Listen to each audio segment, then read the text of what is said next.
Hi everyone, it's Miles again, and today I'm gonna teach you how to do this very pretty purple look.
Huge Michelle fan.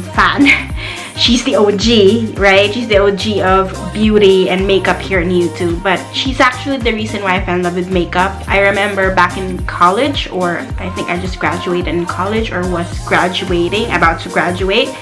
My friend and I would go home and we would like just watch her videos for hours, and then he would try to copy her. And I remember this particular video that I keep on trying to copy. It's the Lady Gaga video, and I just love it. And then after that, I would just watch and copy and watch and copy. And because of that, I just fell in love with makeup. I know I'm not an expert, but I pretty much, I can totally say that I have lots of knowledge, I guess, because of all the years. But honestly, I don't wear makeup every day. I just love, you know, like it's like an art. I just love to basically play with makeup and just put on my face and think about like what color would I want to do today, and basically that's it. One of the things that I learned from Michelle is doing the brows, and one of the things I would never forget is how to do it right, how to measure it. She says that it doesn't have to be like alike, like they don't have to be twins, like super the same. You just have to be similar. So, and then you can use your like eyebrow pencil to measure them like this, and then like this, and then if they're on the same length, that's pretty much it.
I hope you guys enjoy this look. I really did enjoy creating this look for you guys. This makeup look is very perfect for spring or summer. It's also good to do during day or night. Honestly, it's perfect for any time of the day. And if you want to do this for a night event, I suggest to go bolder a little bit on the blush, and if you go for a more daytime look, I also suggest to go a bit lighter on the lips. But you know what? This look, day or night, perfect. This video is part of my 3x3 challenge for the month of March. I am actually challenging at the AIMIE, which I will be linking her site here, there, and on the description box. You should check her out. Thank you so much everyone for watching, and if you enjoyed this video, please do click that thumbs up, and if you haven't yet, if you're new to my channel, please do subscribe and click that notification bell down below so you'll be notified every time I have a new video. Thank you so much guys for watching. See you on my next video. Bye!